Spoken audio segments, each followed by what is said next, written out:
अकबर, बीरबल और बकरी का दूध। बादशाह अकबर के दरबार में उस दिन एक अजीब किस्सा हुआ। सुबह की दरबारी सभा में सब कुछ सामान्य चल रहा था।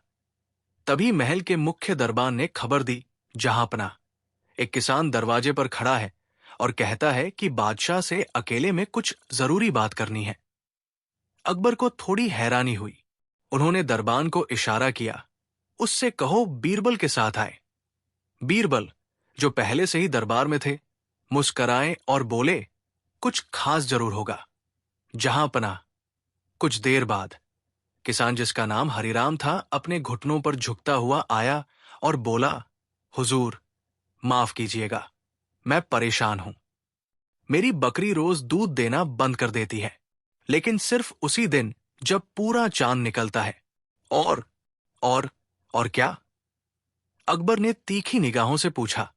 और उस रात उसके दूध में सोने का रंग होता है और अगली सुबह वो गायब हो जाता है। पूरा दरबार ठहाकों में गूंज गया। बीरबल मुस्कराए, पर उनकी आंखों में सवाल चमकने लगा। अकबर ने हंसी को शांत किया और गंभीर स्वर में कहा, हरिराम, क्या तुम्हारी बातों में कोई प्रमाण है? हरिराम ने पोटली खोली, जिसमें सोने जैसी चमक वाला कुछ गाढ़ा तरल था। बीरबल ने उसकी महक ली और चौंक गया। वो दूध था, पर गाढ़ा, कुछ असामान्य। बादशाह ने आदेश दिया, बकरी को राजधानी में लाओ और राजमहल के पीछे के बाग में रखो। और बीरबल, इस रहस्य को सुलझाना तुम्हारी जिम्मेदारी है। बीरबल मुस्कराए, जो हुक्म मेरे मालिक। बकरी को राजमहल लाया गया। बीरबल ने खास इंतजाम किए चांदनी रातों में उस पर नजर रखने के लिए गुप्त पहरेदार, और खुद एक कोने में छिपकर देखना शुरू किया। पहली 2 रातें सामान्य रहीं। तीसरी रात, जब पूरा चांद आकाश में चमक रहा था, बकरी ने अचानक अजीब व्यवहार शुरू कर दिया। वो जमीन को सूंघती, बाग के एक पेड़ के नीचे खड़ी हो जाती और कुछ ही देर में उसके थनों से दूध टपकने लगता। बीरबल आश्चर्यचकित था, लेकिन इससे भी बड़ी बात यह थी कि उस पेड़ के पास मिट्टी में कुछ हलचल दिखी, जैसे कोई जमीन के नीचे से उसे छेड़ रहा हो। बीरबल ने पहरेदारों को रुकने का इशारा किया। अगली सुबह उन्होंने उस जगह खुदाई करवाई और वहां से एक छोटा सा ताम्र पात्र निकला। उसमें कुछ पाउडर जैसा पदार्थ था और गंध वैसी ही जैसी उस दूध में थी। बीरबल ने बकरी को एक विशेष कमरे में बंद करवा दिया, जहां कोई बाहर से प्रवेश नहीं कर सकता था। लेकिन अगली पूर्णिमा की रात, जब दूध निकलना शुरू हुआ, कमरे के बाहर पहरेदारी के बावजूद सुबह दूध गायब था। कमरा बंद था, पहरेदारों को कुछ नहीं दिखा, लेकिन दूध था ही नहीं। क्या ये कोई जादू है? अकबर ने पूछा। बीरबल ने धीरे से कहा, या तो कोई भीतर का भेदिया है, या ये मामला उस पेड़ और उस पाउडर से जुड़ा है। बीरबल ने रसायनज्ञों को बुलवाया। उन्होंने बताया कि उस ताम्र पात्र में कोई दुर्लभ खनिज पाउडर था, जो दूध में मिलाने से वो सोने जैसा रंग ले लेता है। लेकिन बात यही खत्म नहीं हुई। बीरबल ने उस पेड़ की जांच करवाई और पाया कि उसकी जड़ों के नीचे एक पुराना तहखाना है, जिसे बाहर से कोई नहीं जानता था। बीरबल ने चुपचाप उस तहखाने में प्रवेश किया और वहां जो था, वो अकबर के दरबार की नींव हिला सकता था। तहखाने में एक बूढ़ा व्यक्ति बैठा था, जिसके चारों ओर वही पाउडर भरे बर्तन थे और एक नक्शा, जिसमें महल के नीचे से एक सुरंग की जानकारी थी। बीरबल ने पूछताछ की, पर बूढ़ा बस एक ही बात दोहराता रहा, मैं दूध को शुद्ध करता हूं, ताकि झूठ को सच में बदला जा सके। बीरबल अब तक समझ गया था कि ये केवल एक बकरी का मामला नहीं है, ये कोई बहुत गहरी साजिश है। लेकिन वो साजिश क्या थी? हरिराम किसान फिर दरबार में आया और बोला, जहांपनाह, मेरी दूसरी बकरी भी अब वही दूध दे रही है। बीरबल चौंके, दूसरी बकरी? तो क्या ये सब जानबूझकर फैलाया जा रहा है? एक गुप्त तहकीकात शुरू हुई। पता चला कि शहर के बाहर कुछ और किसान भी ऐसे ही दूध का दावा कर रहे हैं, और बाजार में एक नया तांत्रिक आया है, जो कहता है कि उसकी विधियों से दूध सोने जैसा बन सकता है। अब मामला और रहस्यमय हो गया। बीरबल ने अकबर से कहा, जहांपनाह, कुछ तो है जो इस दूध, उस बूढ़े आदमी और इन किसानों को जोड़ता है। लेकिन क्या? राजमहल के नीचे तहखाने में मिले बूढ़े आदमी को बीरबल ने अपने गुप्त आवास में बंद करवा दिया। वो आदमी बोलता बहुत कम था, पर जब भी मुंह खोलता तो ऐसे वाक्य कहता जो सीधे दिल की धड़कनों को छू लेते। जिस दिन दूध में रोशनी नहीं रहेगी, उसी दिन राज भी अंधेरे में समा जाएगा। बीरबल को लगने लगा था कि ये केवल एक सनकी बूढ़ा नहीं, बल्कि किसी बड़े रहस्य का दरवाजा है। वो अक्सर आंखें बंद करके किसी मंत्र की तरह कुछ बुदबुदाता था, और हर बार बकरी अगले दिन दूध देना बंद कर देती थी। फिर चांद की रात आती और सब दोहराया जाता। उधर शहर में चंद्रगुप्त नाम का एक तांत्रिक चर्चा में आ गया था। लोग कहते थे कि उसके पास ऐसी विधा है जिससे जानवर सोना उगलते हैं और आदमी सपनों को हकीकत में बदल सकता है। बीरबल ने अपने भेष बदलने वाले गुप्तचरों को उसके पास भेजा। चंद्रगुप्त एक परछाई की तरह था, न उसका ठिकाना पक्का, न चेहरा। वो रात में आता, किसी गुप्त स्थान पर अनुष्ठान करता और फिर गायब हो जाता। बीरबल ने अकबर से कहा, जहांपनाह, अगर ये तांत्रिक इसी तरह जनता का ध्यान खींचता रहा तो एक दिन वो आपके राज में विश्वास नहीं करेगा, बल्कि किसी चमत्कार में यकीन करने लगेगा। अकबर ने गहरी सांस ली। फिर, इंतजार किस बात का है? बीरबल ने सिर झुकाया। एक और चांद की रात का, हुजूर। बीरबल ने बूढ़े से एक रात अकेले में पूछा, तुम ये सब क्यों कर रहे हो? क्या मकसद है तुम्हारा? बूढ़ा हंसा नहीं, लेकिन उसकी आंखों में चमक थी। जो राज अपने राजकुमार को नहीं सिखा सकते, वे दूध से बहा दिए जाते हैं। बीरबल ठिठक गया। क्या यह संकेत था किसी पुराने राजघराने का? क्या इस बूढ़े की कहानी अकबर के राज से जुड़ी थी? बीरबल ने उसकी पहचान जाननी चाहिए, पर हर बार वो एक नई कहानी कहता। एक बार खुद को किसी गुप्त तांत्रिक संघ का भगोड़ा बताता, तो कभी कहता कि वो अकबर के पूर्वजों का दरबारी था जिसे जिंदा दफना दिया गया। उसी बीच राजधानी की बकरियों में कुछ और अजीब बातें होने लगी। कुछ बकरियों ने दूध देना बंद कर दिया था, कुछ का दूध पीला हो गया था और कुछ का तो गाढ़ा होकर जमने लगा था। बीरबल ने इन सभी बकरियों को एक जगह इकट्ठा किया और तब उसकी नजर एक छोटे से लड़के पर पड़ी जो हर रोज इन बकरियों को दाना डालता था। लड़के का नाम जुम्मन था। उसकी मासूम आंखों में कुछ ऐसा था जो सामान्य नहीं लगा। बीरबल ने उससे पूछा, क्या तुमने कभी किसी बूढ़े आदमी को इन बकरियों के पास देखा है? जुम्मन ने धीरे से सिर हिलाया। हाँ, एक बार चांदनी रात में उसने कहा था, इनके दूध से सच्चाई निकलती है। राजमहल के नीचे पाई गई सुरंग अब बीरबल की प्राथमिकता बन गई थी। जब उसके नक्शे को गौर से देखा गया तो पता चला कि वो सुरंग राजमहल से होती हुई शहर की पुराने खंडहरों तक जाती थी, जहां एक समय दिलावर खान नामक विद्रोही राजा का किला हुआ करता था। अकबर ने बीरबल से पूछा, दिलावर खां तो हमारे पूर्वजों के समय विद्रोह कर चुका था, उसका इस सबसे क्या वास्ता? बीरबल ने बस इतना कहा, दिलावर खां का कोई वंशज अगर आज जीवित हो और अगर वो खुद को उत्तराधिकारी मानता हो, तो ये बकरी का दूध भी उसका हथियार बन सकता है। अकबर गंभीर हो गए। इसका मतलब है ये राजनैतिक साजिश है?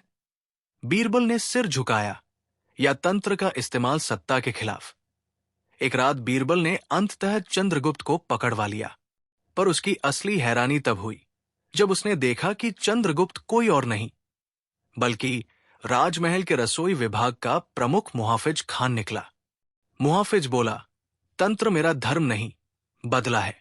इस दूध से मैं लोगों को उनकी भूलों की सजा देना चाहता हूं। कैसी भूले? बीरबल ने पूछा। झूठे राज, झूठे फैसले, झूठा इंसाफ, ये दूध उन्हें आईना दिखाता है। बीरबल समझ गया कि ये केवल व्यक्तिगत प्रतिशोध नहीं था, ये एक दर्शन था, कोई एक विचारधारा जो दूध को माध्यम बनाकर पूरे राज्य को अपने वश में करना चाहती थी। बीरबल ने अब उस दूध की एक बूंद को गहराई से जांचने का फैसला किया। राजकीय वैद्य और गुप्त रसायनज्ञों की मदद से दूध में कई दुर्लभ जड़ी बूटियों और धातु के अंश मिले, जो मनुष्य के सोचने की शक्ति पर असर डाल सकते थे। ये दूध केवल पोषण नहीं था, ये मानसिक नियंत्रण का यंत्र था। लेकिन सवाल ये था, इसे कौन बना रहा था? बूढ़ा, चंद्रगुप्त या कोई और? क्योंकि जब चंद्रगुप्त को पकड़ने के बाद भी अगली चांदनी रात दूध दोबारा सोने जैसा निकला, तब बीरबल को समझ आ गया, वास्तविक सूत्रधार अभी सामने नहीं आया था। राजमहल की दीवारों में अब सन्नाटा गूंजने लगा था। चंद्रगुप्त की गिरफ्तारी के बाद बीरबल को उम्मीद थी कि दूध का रहस्य समाप्त हो जाएगा। लेकिन ठीक एक हफ्ते बाद एक नई बकरी, जिसका मालिक कोई अनजान नौकर था, उसी तरह का चमकीला दूध देने लगी। ये घटना दरबार को एक बार फिर हैरानी में डाल गई। और इससे भी ज्यादा चौंकाने वाली बात यह थी कि उस नौकर ने कभी कोई बकरी पाली ही नहीं थी। उसने बकरी सपने में देखी थी और सुबह उठते ही उसे अपने आंगन में पाया। बीरबल के आदेश पर उस नौकर से पूछताछ की गई। वो बार बार कहता रहा, मुझे बकरी सपने में दिखी। उसने कहा कि वो मेरी परीक्षा लेने आई है। उसने मुझसे कहा, जो दूध देगा वही आगे बढ़ेगा। ये सुनकर बीरबल के चेहरे पर गहरी रेखाएं खिंच गई। अब मामला केवल वैज्ञानिक या तांत्रिक नहीं रहा था, ये मानसिक और आध्यात्मिक नियंत्रण का मिश्रण बन गया था। बीरबल को लगा कि कोई अदृश्य शक्ति लोगों के सपनों में घुस रही है। और तभी उन्हें याद आया बूढ़े कैदी का वाक्य, दूध से झूठ बाहर निकलेगा और सच सपनों में बोलेगा। अगली चांदनी रात को बीरबल ने निर्णय लिया कि वो अकेले राजमहल के बाग में सोएंगे, ठीक वहीं जहां पहली बार हरिराम की बकरी ने सोने जैसा दूध दिया था। रात के तीसरे पहर अचानक ठंडी हवा बहने लगी। बीरबल की आंख खुली पर उनका शरीर जैसे जड़ हो गया था। आंखें खुली थी पर शरीर नहीं हिल रहा था। और तब उन्होंने देखा, दूर एक धुंधली परछाई पेड़ के नीचे खड़ी थी। उसके पास एक बकरी थी जो धीरे धीरे चलती हुई बीरबल की ओर आई। उसके थनों से दूध की बूंदें गिर रही थी, जमीन पर नहीं, हवा में। हर बूंद जैसे कोई चमकता अक्षर बन जाती। फिर वो परछाई आगे बढ़ी और बोली, हर थाली की सच्चाई दूध से नहीं, उसकी भूख से तय होती है। बीरबल कुछ पूछ नहीं सके, लेकिन उनके मन में एक अजीब सी गूंज भर गई। और तभी सब कुछ अचानक गायब हो गया। सुबह बीरबल उठे तो उन्होंने खुद को एकदम स्वस्थ पाया, पर उनके तकिए के नीचे एक पुरानी ताम्रपट रखी थी, जिस पर कोई अज्ञात भाषा में लिखा गया था। बाद में वैद्यों और विद्वानों से पता चला कि वो भाषा भूतपूर्व तांत्रिक लेखन की थी, जिसका उपयोग केवल स्वप्न संकेत यानी ड्रीम सिग्नल के लिए होता था। इससे अब यह स्पष्ट होता जा रहा था कि ये सब बकरी, दूध, बूढ़ा, चंद्रगुप्त और अब ये तांत्रिक संकेत किसी बहुत पुराने, शायद खोए हुए गुप्त समुदाय से जुड़े हैं। क्या ये तंत्र संप्रदाय आज भी अस्तित्व में है? बीरबल ने खुद से पूछा। कुछ ही रातों बाद अकबर ने बीरबल को अपने कक्ष में बुलवाया। उनके चेहरे पर अजीब थकावट थी। बीरबल, मैंने एक सपना देखा, अकबर ने धीमे स्वर में कहा। एक बकरी थी, उसके चारों ओर मेरे दरबारी थे, पर उनके चेहरे झुलसे हुए थे। और बकरी ने मुझसे कहा, जो खुद को राजा कहे वो दूध से परखा जाएगा। बीरबल अब अंदर तक काम गए। क्या अब साजिश का अगला शिकार स्वयं सम्राट बनने वाला था? बीरबल ने पूरे राज्य में उस दूध का वितरण बंद करवा दिया। सभी बकरियों को निगरानी में ले लिया गया, लेकिन दूध अब सपनों में आ रहा था। लोग शिकायत करने लगे कि उन्हें सपनों में कोई बकरी आकर कुछ कहती है, और सुबह उठते ही उन्हें एक विचित्र गंध महसूस होती है, वैसी ही गंध जैसी पहले दूध में पाई गई थी। यह समझना मुश्किल हो रहा था कि यह साजिश भौतिक है या आध्यात्मिक। बीरबल ने एक बार फिर बूढ़े कैदी से मिलने का निर्णय लिया। इस बार बूढ़ा बहुत शांत था, उसकी आंखों में जलन थी, लेकिन होठों पर रहस्य की मुस्कान। राजा ने सपने में दूध देखा, उसने फुसफुसाते हुए कहा। बीरबल ने धीरे से सिर हिलाया। तो फिर अगला चरण शुरू हो गया है। कौन सा चरण? बीरबल ने पूछा। बूढ़ा चुप हो गया।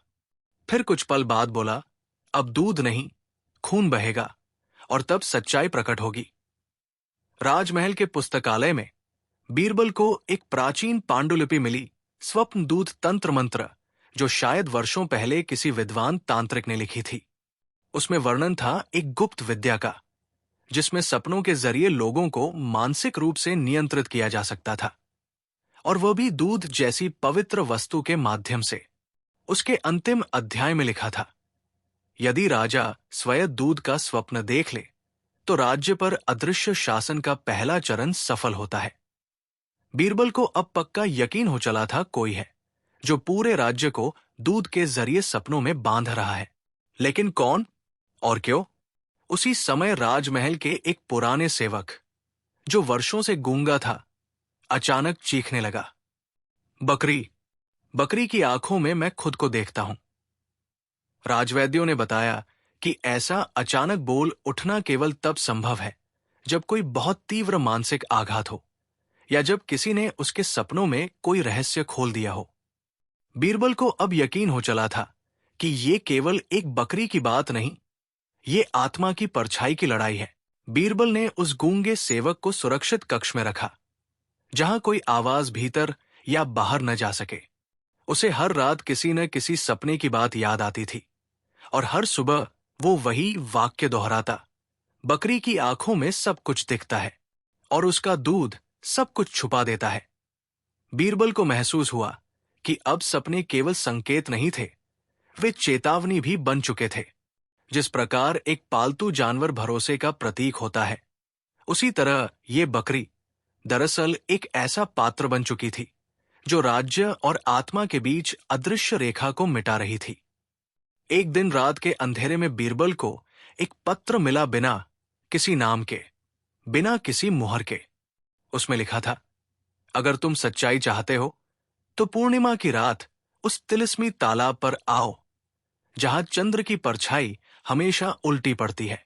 अकेले आना, वरना दूध की सफेदी तुम्हें अंधा कर देगी। बीरबल जानता था कि यह जाल भी हो सकता है, लेकिन अब तक इतने संकेतों को देखकर वो ये जोखिम उठाने के लिए तैयार था। उस रात वो भेष बदलकर तालाब की ओर गया। वहां उसे कुछ लोग दिखे, काले वस्त्रों में लिपटे हुए, जिनके चेहरों पर ताम्र के बने नकाब थे। उनके बीच एक महिला थी, जिसकी आंखें झील सी गहरी और बुझी हुई थी। तुम राज्य की रक्षा के नाम पर लड़ रहे हो, बीरबल, वो महिला बोली, पर क्या तुम जानना नहीं चाहोगे कि राजा का राज्य वास्तव में किसका है? बीरबल चुप रहा। हम दूध से मन को शुद्ध नहीं करते, हम उससे मन को दर्पण दिखाते हैं। जो अंधा हो वही इसे जहर समझे। फिर उन्होंने एक ताम्र पात्र बीरबल को सौंपा और कहा, इसे सही चांदनी रात में राजा को देना, तब असली दरबार खुलेगा। बीरबल ने ताम्र पात्र को जांचने के लिए अपने सबसे भरोसेमंद रसायन शास्त्रियों को सौंपा, लेकिन 3 दिन बाद उन्होंने जवाब दिया, ये किसी भी ज्ञात तत्व से नहीं बना है, इसका आधार जल नहीं, विचार है। ये बात अकबर को बताना कठिन था। और फिर एक रात खुद बादशाह अकबर बीरबल के कक्ष में आए, चुपचाप, बिना किसी अंगरक्षक के। बीरबल, मैं हर रात सपनों में खुद को देखता हूं, कभी एक बकरी के रूप में, कभी एक दूध पीते बच्चे के रूप में। मैं थक चुका हूं। बीरबल ने उन्हें ताम्रपात्र सौंपा और कहा, यह अंतिम परीक्षा हो सकती है, जहां से या तो सच सामने आएगा या हम और गहरे अंधेरे में डूब जाएंगे। इसी बीच राजमहल के अस्तबल में एक और बकरी प्रकट हुई, बिना किसी के लाए, बिना किसी पहचान के। वो सीधी राजा के कमरे के बाहर बैठ गई। अजीब बात यह थी कि जैसे जैसे वो बकरी राजा के पास बैठती, वैसे वैसे अकबर के सपनों में मौजूद परछाइयां कम होती जाती, मानो वो बकरी कोई मनशुद्धि का माध्यम हो। पर बीरबल को यकीन था, ये शांति असली नहीं। वो बकरी हर रात थोड़े थोड़े दूध के छींटे उसी जगह गिराती थी, जहां राजमहल के पुराने शिलालेख गढ़े गए थे। और कुछ ही दिनों में उन शिलालेखों पर नए अक्षर उभरने लगे जो पहले कभी वहां नहीं थे। एक पूर्णिमा की रात अकबर ने वो ताम्रपात्र अपने हाथ में लिया, और जैसे ही चंद्रमा की रोशनी उस पर पड़ी, पूरी महल भूमि पर एक झिलमिलाती आभा फैल गई। राजमहल के आंगन में अचानक एक नई सभा प्रकट हुई, दरबारियों जैसे पर छायाचित्र मात्र। उनके सिर पर मुकुट थे, लेकिन चेहरों पर कोई भाव नहीं। ये कौन लोग हैं, बीरबल? अकबर ने पूछा। शायद ये वो दरबार है जो हमें हमेशा छाया में देखता रहा है, बीरबल ने कहा, जो तय करता है कि कौन राजा है और कौन बकरी। फिर अचानक उस बकरी ने एक बार जोर से मिमियाया और पूरी सभा गायब हो गई। बूढ़ा कैदी जो वर्षों से बीरबल के सवालों का जवाब देता रहा था, अचानक एक दिन खामोश हो गया। उसने खाना पीना बंद कर दिया और फिर अपने कमरे की दीवार पर दूध से कुछ लिखा। अब बकरी को देखो, राजा को नहीं। अब दूध को समझो, शब्दों को नहीं। और अगली सुबह वो बूढ़ा गायब था। कोई दरवाजा टूटा नहीं था, कोई खिड़की खुली नहीं थी, लेकिन उसके बिस्तर पर एक छोटा सा बच्चा पड़ा था जो उसी बूढ़े की आंखें लिए हुए था। अब बीरबल के सामने दो विकल्प थे। या तो वो इस पूरी घटना को पागलपन का नाम देकर राजा को शांत करे और राज्य को पहले जैसा बनाए रखे, या फिर वो इस गहरे रहस्य की खोज में और आगे जाए। भले ही राजा, महल और खुद उसकी पहचान संकट में पड़ जाए, बीरबल ने एक तीसरी राह चुनी, मौन की। उसने कोई निर्णय नहीं सुनाया, कोई रिपोर्ट नहीं दी, बस अगली पूर्णिमा की तैयारी शुरू कर दी। पिछली पूर्णिमा को महल में जो कुछ हुआ था वो केवल बीरबल, अकबर और कुछ खास दरबारियों को ही ज्ञात था। पर अब एक नई समस्या ने सिर उठाया। महल में लगने लगा था कि हर दरबारी के पीछे कोई परछाई चलती है। राजसी आईनों में लोग अपने प्रतिबिंबों को देर से देख पा रहे थे। अकबर के निजी अंगरक्षक ने कहा, हुजूर, आज सुबह मैं शीशे में खुद को नहीं देख सका, लेकिन जब दरबार में आया तभी प्रतिबिंब लौट आया। बीरबल चुप था। उसे याद आया बूढ़े ने अंतिम बार यही कहा था। अब बकरी को देखो, राजा को नहीं। राजमहल में जिस नई बकरी ने प्रवेश किया था वो अब दिन भर मौन रहती थी, लेकिन रात में वो दरबार की सीढ़ियों पर जाकर बैठती और चांद को अपलक देखती रहती। एक रात रक्षकों ने देखा कि कोई काला जीव, शायद कोई और जानवर, उसके पास आकर बैठा था। वो बिल्ली नहीं थी, ना ही कुत्ता। उसका शरीर बकरी के आकार के आधे से भी छोटा था, लेकिन उसकी आंखें वैसी ही चमकदार थी। बीरबल को खबर मिलते ही वो वहां पहुंचा। उसने उस जीव को पकड़ने का प्रयास किया, पर वो जीव धीरे से हवा में घुल गया, जैसे कोई सपना टूटे और उसकी जगह कुछ भी न बचे। बीरबल ने उस स्थान की मिट्टी उठाई, उसमें दूध की महक थी। राजमहल की रसोई में कुछ बावर्चियों ने शिकायत की, जहांपनाह, दूध अब सीधे बर्तनों में नहीं गिरता, पहले भाप बनकर उड़ता है और फिर नीचे टपकता है, जैसे कोई मंत्र पढ़ा जा रहा हो। बीरबल ने दूध पर तेल की कुछ बूंदें डाली, वो दूध तिलमिला उठा और उसमें कुछ आकृतियां उभरी। 3 वलय, एक त्रिभुज और एक आंख। उन्हें राजमहल के पुरातत्व विभाग के प्राचीन दस्तावेजों में ऐसे ही प्रतीक मिले थे, जिसे कहा जाता था त्रिनेत्र तंत्र मंडल, एक अदृश्य समुदाय जो सपनों के जरिए शासन करता था। पर इसकी पुष्टि किसी ने कभी नहीं की। अगली सुबह 3 दरबारियों ने अपने होठों को सिल दिया। वे चुप थे, लेकिन उनकी आंखों में आंसू और भय साफ झलक रहा था। बीरबल ने उनमें से एक से इशारों में बात की। दरबारी ने मिट्टी पर उंगली से लिखा, हमने बकरी की आंखों में खुद को देखा था। और बीरबल ने पूछा, वहां जो दिखा वो मैं नहीं था। अब बात बीरबल की भी समझ से परे जा रही थी। क्या ये बकरी वाकई कोई जीव थी या किसी और रूप की मूर्त उपस्थिति? क्या दूध केवल शरीर को नहीं, आत्मा को भी प्रभावित कर रहा था? एक दरबारी जिसका नाम कासिम मीर था, पूरी तरह अपनी याददाश्त खो बैठा। वो खुद को पहचान नहीं पा रहा था, लेकिन एक दिन वो चुपचाप दरबार के बीच खड़ा होकर बोलने लगा, मैं वो हूं जो बकरी को लाया था, लेकिन मुझे नहीं पता क्यों लाया था। मुझे याद है उसने कहा था, अगर तुम मुझे महल तक पहुंचा दो तो मैं तुम्हें असली चेहरा दिखाऊंगी। मैंने पूछा, किसका चेहरा? और उसने कहा, तुम्हारा। इसके बाद वह चुप हो गया और तब से आज तक कुछ नहीं बोला। बीरबल को यह संदेह पहले से था कि राजमहल की आधार भूमि में और सुरंगें हो सकती है। एक रात वो अकेले ही तेल का दीपक लेकर महल के पूरब कक्ष के नीचे उतरा। वहां एक दीवार पर घिसे हुए चिन्ह दिखे, उन्हीं प्रतीकों के जैसे जो दूध में उभरे थे। दीवार जब खोली गई तो एक संकरी सीढ़ी नीचे गहराइयों में जाती मिली और नीचे था एक विशाल पत्थर का कक्ष। दीवारों पर दूध से बनी चित्रकथाएं, हर एक में एक बकरी, एक राजा और एक छाया। बीरबल ने देखा वहां एक बहुत पुराना दर्पण रखा था, लेकिन वो दर्पण किसी को नहीं दिखाता था। सिर्फ वही दिखाई देता था जो देखने से डरता हो।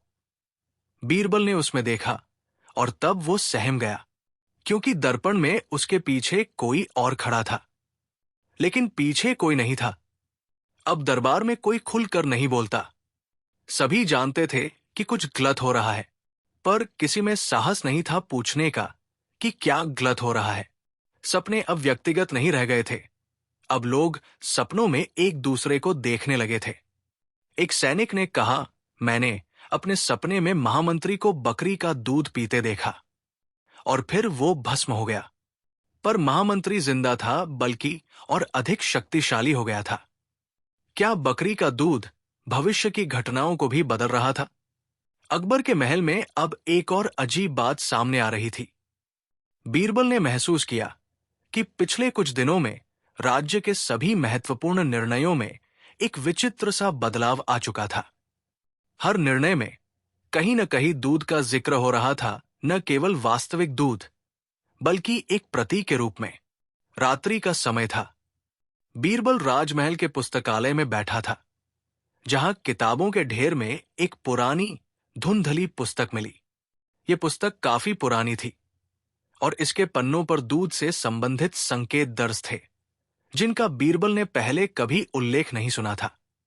हर शब्द को पढ़ने पर बीरबल को यह एहसास हुआ कि वो किताब केवल एक नायक की कहानी नहीं, बल्कि राज्य के सच्चे शासक का रहस्य छुपाए हुए थी। राजमहल में अब उस बकरी को लेकर कुछ और अजीब बातें होने लगी। कभी वो बकरी महल के आंगन में अकेली खड़ी रहती थी और कभी वो आकर चुपचाप दरबार में किसी दरबारी के पास बैठ जाती। कुछ दरबारियों ने यह महसूस किया कि जब भी बकरी के पास कोई आता, उसके चेहरे पर एक अद्भुत शांति फैल जाती थी, जैसे उसके चेहरे पर किसी अन्य व्यक्ति का चेहरा उभर आता हो। बीरबल ने इसका पता लगाने का फैसला किया। एक रात उसने बकरी के पीछे छुपकर देखा। वो बकरी अचानक एक स्थान पर रुक गई और अपनी आंखें बंद कर ली। फिर बकरी ने एक विशेष प्रकार की आवाज निकाली, जैसे वो कुछ कह रही हो। उसके बाद बीरबल ने देखा एक छाया बकरी के पास आई। वो छाया धीरे धीरे बकरी के साथ मिल गई और फिर गायब हो गई। बीरबल को यह दृश्य देखकर एक शंका हुई। क्या बकरी केवल एक पशु है या फिर वो कुछ और है? क्या वो सच में राज्य की किस्मत को बदलने वाली शक्ति है? अब तक अकबर को भी कुछ अजीब घटनाएं महसूस होने लगी। राजमहल में शांति थी, लेकिन वो शांति अजीब सी घुटन पैदा कर रही थी। राजमहल के भीतर जैसे कोई अदृश्य शक्ति अपनी मौजूदगी दर्ज करवा रही थी, जो हर किसी को प्रभावित कर रही थी। कभी दरबार में बैठे लोग अचानक चुप हो जाते, कभी कुछ रहस्यमय शब्द उनके होठों से फिसल जाते। अकबर ने बीरबल से पूछा, बीरबल, क्या तुमने महसूस किया है? अब दरबार में कोई रौनक नहीं रही। सब कुछ ठहरा हुआ सा लगता है, कोई गायब सा है। बीरबल चुप रहा, क्योंकि वो भी ये सब देख चुका था, लेकिन उसे कोई सटीक जवाब नहीं मिल रहा था। एक दिन अकबर ने अपनी आंखों के सामने एक दृश्य देखा। वो अपने बगीचे में चल रहे थे जब अचानक एक बड़ी सी बकरी उनके पास आई। वो बकरी चुपचाप उनके पास बैठ गई और अपने सिर को झुका दिया। अकबर के मन में उस बकरी के प्रति एक अजीब आकर्षण हुआ। क्या ये बकरी सच में किसी दिव्य शक्ति का प्रतीक थी? बीरबल ने उस पुस्तक से कुछ और बातें जानी थी, जो अब उसे और अधिक परेशान कर रही थी। पुस्तक में एक गुप्त मंत्र था, जो केवल बकरी के दूध से ही संपूर्ण सत्य को उजागर करने का दावा करता था। क्या वह मंत्र सच में काम करता था? क्या उस बकरी के दूध में सच में कोई ऐसी शक्ति थी जो राज्य के सभी रहस्यों को खोल सकती थी? बीरबल अब तक इस सवाल का जवाब नहीं जान पाया था, लेकिन उसने ये महसूस किया कि अगर ये मंत्र सच है, तो उसे राजमहल के अधिकारियों से पहले ही इसे छुपा लेना चाहिए। वो रात में उस पुस्तक को लेकर सुनसान जंगल में चला गया, जहां उसे बकरी का दूध मंत्र के माध्यम से जांचने का पूरा मौका मिला। लेकिन जैसे ही उसने दूध का पहला बूंद एक पात्र में डाला, पूरी रात के अंधेरे में सुनसान आवाजें गूंजने लगी। आवाजें जैसे चुपके से कुछ कह रही हो, लेकिन बीरबल को वो आवाजें स्पष्ट रूप से सुनाई नहीं दे रही थी। वो फौरन वापस महल लौटा और इस रहस्य को अपने मन में दबा लिया। क्या वो मंत्र एक भ्रामक रास्ता था, या फिर ये राज्य को सच्चाई के रास्ते पर ले जाने वाला था? कुछ दिनों बाद अकबर ने बीरबल से पूछा, बीरबल, क्या तुमने बकरी के दूध के बारे में कुछ जाना है? मुझे ऐसा लगता है कि वो दूध किसी रहस्य को समेटे हुए है। बीरबल चुप था और उसने केवल इतना कहा, हुजूर, शायद बकरी के दूध में एक गहरी शक्ति है जो हमें हमारे आंतरिक डर का सामना करवा सकती है। हमें इसे समझने की जरूरत है। लेकिन अकबर ने आगे और सवाल नहीं पूछे। अब राज्य में कुछ और अजीब घटनाएं हो रही थी।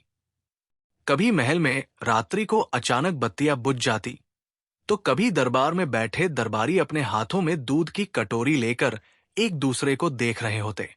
ये कुछ और नहीं, बल्कि उस दूध की असली ताकत का परिणाम था, जो अब पूरे महल में फैल चुका था। एक रात जब अकबर महल के अपने निजी कक्ष में सोने जा रहे थे, तो वो अचानक जाग गए। उनकी आंखें कुछ छायाएं देखने लगी। उन छायाओं में से एक वही बकरी थी जो महल के गेट पर खड़ी थी। उस बकरी के आसपास और भी परछाइयां थी, लेकिन अकबर उन पर ध्यान नहीं दे पाए। वो बकरी उनके पास आई और जैसे ही अकबर ने उसे देखा, वो चुपचाप गायब हो गई। लेकिन वो बकरी अब भी महल में कहीं थी, एक संचारी शक्ति की तरह जो सब कुछ देख रही थी। एक सुबह अकबर अपने महल की छत पर खड़े थे। सूरज की किरणें धीरे धीरे महल के उच्चतम कक्षों में प्रवेश कर रही थी और पूरे महल में एक अजीब सी शांति फैली हुई थी। बीरबल भी अपने कमरे में चुपचाप बैठा था। उसने हाल ही में महल में हो रही घटनाओं का गहराई से विश्लेषण किया था और अब उसे ये महसूस हो रहा था कि कुछ बहुत बड़ा होने वाला है। एक दिन अकबर ने बीरबल से कहा, बीरबल, क्या तुम समझ पा रहे हो कि यहां हो क्या रहा है? ये दूध, ये बकरी, ये सब कुछ मेरे लिए अब एक गहरे राज की तरह लगने लगा है। मुझे लगता है कि अब मुझे ये जानने का समय आ गया है। क्या तुम्हारे पास इसका कोई उत्तर है? बीरबल चुप था। वो कुछ समय तक सोचता रहा, फिर उसने कहा, हुजूर, दूध और बकरी की रहस्यमय शक्ति केवल बाहरी दुनिया तक सीमित नहीं है। ये हमारी आत्माओं से जुड़ा हुआ एक गहरा तंत्र है, जो कभी हमारे आंतरिक भय, इच्छा और भय से विकसित हुआ था। हमें यह मानना होगा कि बकरी और दूध का संबंध सिर्फ शारीरिक नहीं, बल्कि एक आध्यात्मिक माध्यम से भी है। अकबर की आंखें चौंकी। वो जानते थे कि बीरबल ने सच कहा था, लेकिन ये सच इतना भयावह था कि वो खुद उसे स्वीकार नहीं कर पा रहे थे। अब उन्हें लगा कि कुछ और भी है। दूध का रहस्य अब स्पष्ट हो चुका था, लेकिन वो सच एक महल की दीवारों के भीतर ही कैद था। बीरबल ने अकबर को एक ऐसी बात बताई जिसे सुनकर अकबर की धड़कन तेज हो गई। बीरबल ने कहा, राजा, जब मैंने बकरी के दूध का अध्ययन किया था, तब मैंने महसूस किया कि बकरी की शक्ति का वास्तविक रूप हमारी ही आत्मा में छुपा हुआ है। जब भी कोई बकरी के दूध को पीता है, उसकी आत्मा में छिपे डर और इच्छाएं बाहर आ जाती है। अकबर ने पूछा, तो क्या ये सच है कि बकरी हमारी इच्छाओं और भय को बाहर ला रही है? बीरबल ने उत्तर दिया, हाँ हुजूर, यही वो रहस्य है। बकरी दरअसल एक प्राचीन शक्ति का अवतार है। उसका दूध हमारी आत्मा के भीतर के भूत, डर और इच्छाओं को जागृत कर देता है। वो हमें हमारे गहरे, अनदेखे पक्ष से परिचित कराता है, और जब लोग उसे पीते हैं तो वे एक नई वास्तविकता में प्रवेश करते हैं। लेकिन ये कभी भी स्थिर नहीं रहता, क्योंकि ये हमेशा एक भ्रम की तरह होता है। अकबर अब पूरी तरह से हैरान था। ये सच सुनकर उसे ये महसूस हुआ कि अब तक वो जिन घटनाओं को सामान्य समझ रहा था, वे दरअसल एक बड़ी साजिश का हिस्सा थी। लेकिन उस साजिश का उद्देश्य क्या था? बीरबल ने आगे बताया, राजा, ये शक्ति अब केवल बकरी तक सीमित नहीं रही। ये महल के भीतर हर व्यक्ति को प्रभावित करने लगी है। ये शक्ति हमारी मंशाओं और हमारी कमजोरी को बाहर लाती है, और जो हम नहीं चाहते वही सामने आ जाता है। बकरी का दूध सिर्फ एक साधन है, एक मंत्र है जो हमें खुद से ही सामना करवा देता है। और यही वो चीज है जो हमारे समाज और हमारे राज्य को प्रभावित कर रही है। अगर हम इसे समझने में विफल रहते हैं तो हम अपनी खुद की धारा से बाहर निकल सकते हैं। अकबर ने गहरी सांस ली। अब तक जो कुछ भी हो रहा था वो सब उसके सामने एक नई रोशनी में आ चुका था। उसने धीरे से कहा, तो ये सब एक साधारण बकरी का काम नहीं था। ये कोई और शक्ति है जो हमसे जुड़ी हुई है। हम सभी को अब इस राज को समझना होगा। बकरी और उसका दूध केवल एक रूप है। असल में वो हमें हमारे भीतर की सच्चाई दिखाने वाली शक्ति है, और हमें इस शक्ति को समान रूप से स्वीकार करना होगा। अकबर और बीरबल दोनों ही महल में चल रही घटनाओं को लेकर अब पूरी तरह से सचेत हो गए थे। हालांकि उन्होंने उस बकरी की शक्ति को समझ लिया था, लेकिन इसका समाधान अभी भी नहीं मिला था। बीरबल ने राजा से कहा, हुजूर, हमें इस शक्ति को नियंत्रित करने का तरीका ढूंढना होगा। अगर हम इसे समझने में सफल हो गए तो हम इसे राज्य की भलाई के लिए इस्तेमाल कर सकते हैं। लेकिन अगर हम इसे नहीं समझ पाए तो ये हम सभी को नष्ट कर देगा। अकबर ने सिर झुका लिया। अब वो पूरी तरह से जान गए थे कि बकरी का दूध सिर्फ एक साधारण चीज नहीं था, बल्कि ये उनके राज्य के भविष्य का निर्धारण करने वाली शक्ति थी। राजमहल में छाया का भ्रम और रहस्य अब केवल एक भ्रम नहीं था, ये एक चेतावनी बन चुका था। अकबर ने अपने दरबारियों को आदेश दिया, इस शक्ति का मुकाबला करने के लिए हमें अपने दिल और दिमाग को पूरी तरह से स्वच्छ करना होगा। हम सबको सच्चाई का सामना करना होगा, चाहे वो कितनी भी भयावह क्यों न हो। आखिरकार अकबर और बीरबल ने समझ लिया कि ये बकरी और उसका दूध महल और राज्य की केवल एक लक्षणीय परछाई था। ये अब राज्य की आत्मा से जुड़ी एक गहरी शक्ति बन चुका था। बीरबल के नेतृत्व में उन्होंने इस शक्ति को समझने और नियंत्रित करने का फैसला किया, क्योंकि ये सच कभी पूरी तरह से खुलकर सामने नहीं आया।